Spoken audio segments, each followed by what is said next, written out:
Am I the a-hole for hosting a fundraiser, bluntly saying that it was for a teenager whose parents left her homeless? Her parents are furious.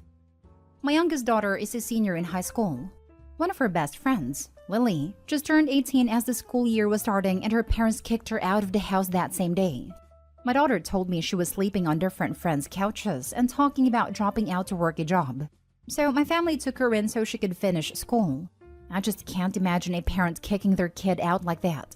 So after we did that, my daughter and Lily decided to have a community barbecue/bake sale to fundraise for some money to cover food and housing expenses. It wasn't anything I ever asked for, but the girls wanted to do something to contribute for groceries and bills. The girls made flyers and little promos for social media, and they were pretty straightforward about what was going on. They said, community barbecue/fundraiser for Lily, and a note from Lily saying, as you may know, my parents kicked me out of the house and cut off any financial support on my 18th birthday, leaving me homeless with no money or car. The Smiths gave me a home, expecting nothing in return except I stay in school and graduate. I wanted to do something to give back and pay my own way. Anyway, I shared that on social media and so did the girls, and a lot of their friends at school. The barbecue was a huge success. Almost all of our neighbors came by, and so many kids from my daughter's school and a lot of our family and family friends. The girls ended up raising several $1,000s, which I ended up putting in an education fund for Lily, where I'm also putting stuff like the cash she gives me from her job for groceries, and stuff like that. I'm planning on surprising her with it closer to graduation. Anyway, Lily's parents are irate. They saw that I posted a flyer on a community Facebook page and most everyone in town saw it. I got a call from her dad screaming into the phone at me for slandering their family online, which I felt like was such BS. I told him to either buck up and act like a parent ought to or lose my number. He started yelling on the phone again, so I hung up and blocked his number.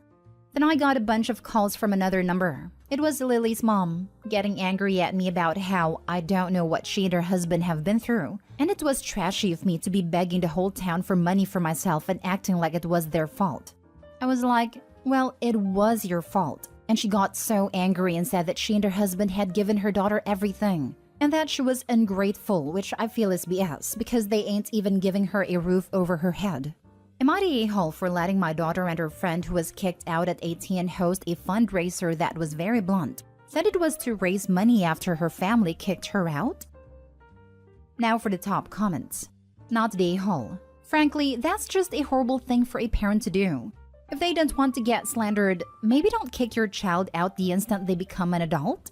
As many people have pointed out, it isn't actually slander against the parents if it's true. I used slander for lack of a better term. The idea that kids magically become adults the moment they turn 18 is such BS. These awful parents were only acting as parents because they were legally required to be. The moment their child was legally an adult, they felt like they were off the hook. I'm sure their daughter is better off without them, but what a difficult journey that is. Loving parents try to make their kids' life better, not worse. Not the a-hole. They're just annoyed they've been called out on their horrible behavior, and now everyone knows about their crappy parenting. They're ashamed and angry that they've been exposed, but they're putting the blame on you instead of reflecting on their own issues. You could end a thread right there, honestly. They kicked an 18-year-old out on day one of adulthood, unprepared in the slightest. Unless she's the worst person ever. That's absolutely messed up. Not the a-hole. Imagine kicking your high schooler out of the house and then getting upset at people trying to help her out. They're probably angry they can't get their hands into fundraiser money. Right? They sound like the type of parents who think their daughter owes them something since they gave her life even though she didn't ask to be born. Infuriating. Next story. Am I the a-hole for embarrassing our female coworker? Both my husband and I work for a dispensary as co-owners and managers. He is inventory manager and I'm kitchen manager, though up until last month I was at a different shop. I recently got the transfer approval.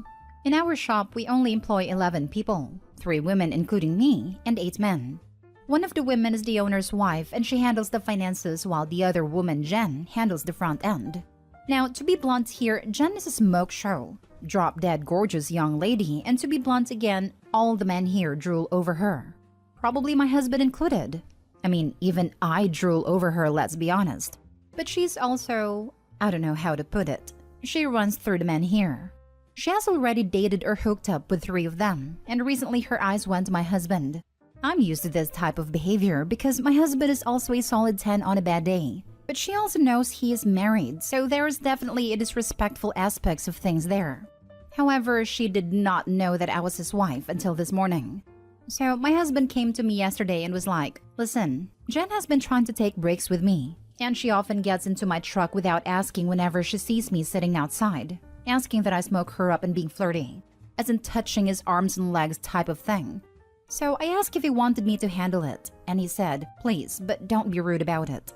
Because he had already told her several times he was married, and her only response is, "Oh, I already know that," and continues on her BS. Well, I knew this break was at 10, and I made a point to come out a few minutes later. I walked to the truck, and lo and behold, Jen is in the front seat. I hear my husband say, "That's my wife's seat," and she just giggles and says she is keeping it warm. Please note we are in our 30s and this girl is 23. So, I go up to the window and say, "Thanks for keeping my seat warm, but I'm here now." She just scowls at me and says, "We are kind of talking here." So I go, "Yes, I see that, and now I would like to speak to my husband," with a smile on my face. Her face drops and she gets out quickly. Now the problem is that 3 of the guys were sitting there too, and they immediately start laughing, which embarrassed her even more. The owner's wife said I should have pulled Jen aside and said something versus embarrass her in front of everyone. Am I the a-hole? Apparently, Jen and the owner's wife are the only one who thinks so. Not the a-hole. Wait, so your husband directly told her to stop her behavior. It was unprofessional/unwanted. It's not cute or funny or whatever. And she continued to harass him? Why has she just not been fired? She is the owner's wife's cousin. She has been reported several times, but due to this girl being related to the owners, nothing is done.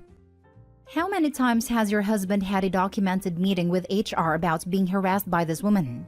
Does he have the documentation showing that HR has declined to take care of the issue?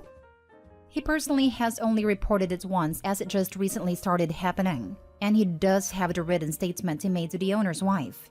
This was 5 days ago. However, there are 2 other male employees whom have reported her at least 3 times between the 2 of them, and one of them didn't get a written statement as the owner's wife said it wasn't necessary. Next story. Am I the a-hole for turning away a friend after he showed up to my birthday dinner without RSVPing? I had a birthday dinner this weekend. A week before the dinner, I sent a mass text out to 8 of my friends, telling them the location, date, and time, and to let me know by a certain date if they are coming so that I can make a reservation at a hibachi place. Most people said they could come, one friend said they couldn't make it, and another friend never responded. A couple days later, I was talking to one of the friends I invited about the dinner, and they said they thought the friend who didn't answer was coming, but they weren't sure. I said that he needs to RSVP, so I have the exact head count for the reservation. I never heard from the friend who didn't respond, so I made a reservation accordingly. I should add that before I made a reservation, I texted in the mass text chain with, "Last chance to RSVP as I'm making the reservation at this time today."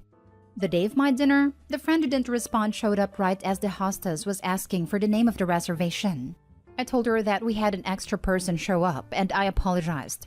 She looked to see if she could place all of us, but was unable to find a place to accommodate an extra person without us having to wait 2 hours. So I told a friend who didn't RSVP that he could not join us for dinner. He got mad and told me I was a bad friend. He told me it was embarrassing to be turned away from a birthday party and that he wasted time and gas coming out. I told him he should have RSVP'd. He told me he told our friend that he might be going. I told him that wasn't good enough, and he should have told me. He told me that I should have asked him if he was coming. Am I the a-hole? Edit. For those stating I should have assumed he was coming because another friend said he might be, I don't work off of hearsay.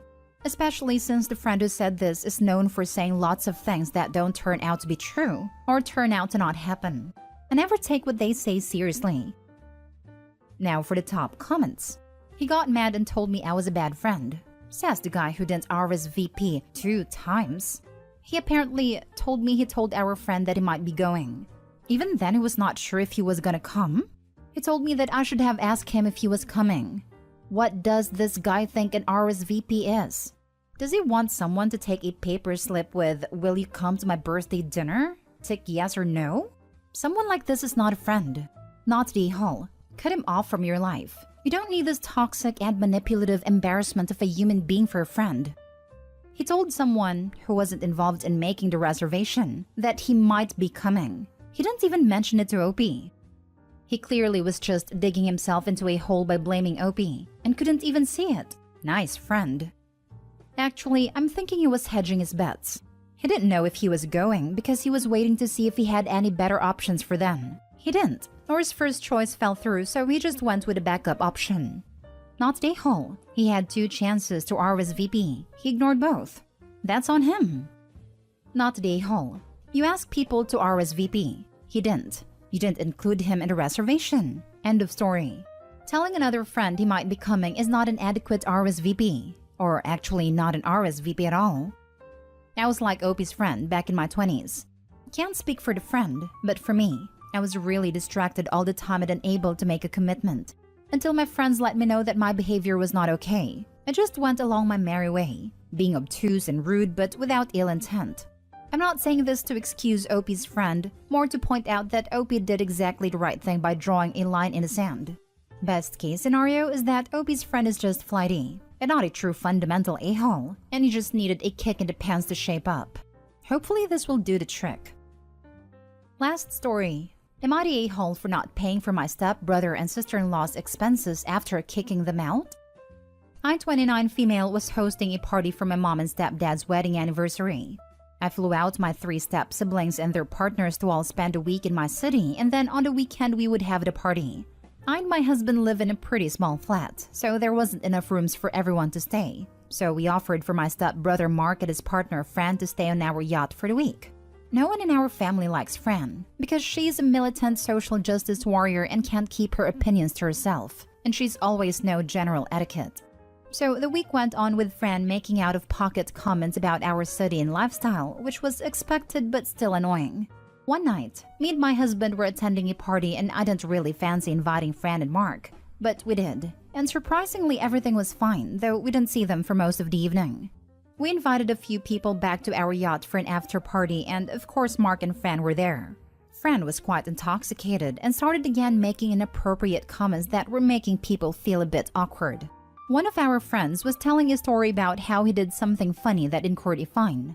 Fran got upset and said how the fine he had paid was more than most people make in a year, and he should be ashamed to be happy to throw that much money around. She said she was sad to see the amount of money being spent in our city and how ungrateful and wasteful we all are. Cue awkward silence. I jokingly said that next time Fran should take herself camping because I didn't spend the money to fly her out here, treat her to dinners and parties and yachts, for her to be sad. And everyone laughed and moved on. Eventually, everyone left and we went to bed. The next morning, I told Mark and Fran that I was humiliated and horrified by her behavior, and I wouldn't have people being disrespectful to me while staying on my property. Of course, they were still welcome to come to the party and the flights home were taken care of, but they couldn't stay on the yacht until the party. I probably would have relented if there had been genuine remorse from them, but Fran doubled down on her attitude and I'd had it. After a brief argument, they left and went to stay in a hotel. The party went off without a hitch. We were all keeping the peace for parents' sake. A few days after they'd gone home, they sent me a bill for their hotel stay, saying that since I'd kicked them off the yacht, I should pay for their expenses. I sent them a response telling them where they could put their bill. This made the rounds and my parents are now asking that I pay the bill. As it was a lot of money for them and not for me, they came on holiday with the expectation that they wouldn't have to budget for accommodation. I said they wouldn't have had to if they'd had an ounce of decency, and that I won't be paying. But my parents are begging me so that it doesn't impact Mark and Fran financially. Am I the a-hole? Edit. Since this is a point of contention, yes, we did ask Mark and Fran if they were okay with the after party. Mark in particular was a fan of someone coming to the after party, so was very enthusiastic about it. And Fran said yes also. Had they wanted to go to bed, we'd have gone elsewhere. They came on holiday with the expectation that they wouldn't have to budget for accommodation. Well, you invited them and accommodated them with the expectation that you wouldn't be inconvenienced or humiliated by their disrespectful, sanctimonious behavior. So they should just learn to live with their disappointment just as you do with yours. Not the a-hole. Not the a-hole. You don't bite the hand that feeds you. Opie paid for an entire trip and Fran wanted to criticize them for it, while still reaping the benefits. This isn't about rich versus poor. I get why people can get upset with those living lavishly. It is about benefiting from someone's kindness and showing no tact or grace or respect. That's a good point. Friend may well have a point and or justification for her arguments, but for goodness sake, there's a time and a place. Spouting off about yacht-owning people being evil whilst on said yacht is kind of stupid. That said, I'm a bit confused why someone has a small flat but owns a yacht. I feel like yacht-owning people would live in some kind of large home. But what do I know? I'm not one of the yacht-owning people. Just about the yacht thing, in our city it's pretty common. Property is super expensive. And even if you have an obscene amount of money, you won't get the kind of space you would find in New York City or Dubai, for example. They just don't build like that here. So our apartment is quite pokey. It is a 5-bedroom, but with my other step-siblings there and my husband using one as an office, we didn't have any spare space, and rooms aren't ones where you could double up. That said, even this apartment was multiple times the cost of the yacht, so the yacht wasn't out of our means of spending. And it's the same for so many people here. Info. One of our friends was telling a story about how he did something funny that incurred a fine. Would someone who doesn't own a yacht consider this a funny anecdote? Or is that a question you can even answer? Yes, it wasn't funny, haha.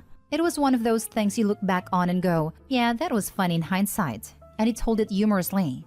But it wasn't an out of touch, I backed my Lambo into a lake kind of thing. It was something that could have happened to anyone. And it's only because of the job he does that he got a fine from the association that his job is under.